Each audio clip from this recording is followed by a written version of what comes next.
Semalam berlangsungnya perlawanan Piala Malaysia di antara pasukan JDT menentang pasukan Sri Pahang FC yang bertempat di Stadium Nasional Bukit Jalil. Kemenangan berpihak kepada pasukan JDT apabila Arif Aiman berjaya menjaringkan gol kedua sehingga menumpaskan Sri Pahang FC dengan mata 2-1 pada minit ke-74. Ekoran daripada itu, tular rakaman seorang wanita yang digelar Makcik Petir yang meluahkan rasa tidak puas hatinya dengan berulang kali mengatakan pihak pengadil makan rasuah.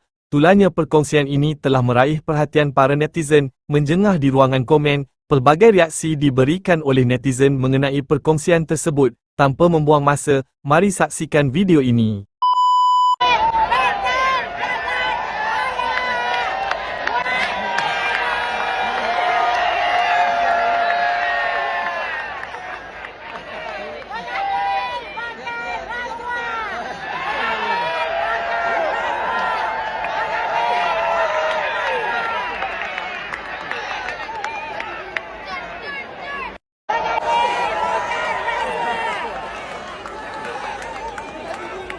This is final game.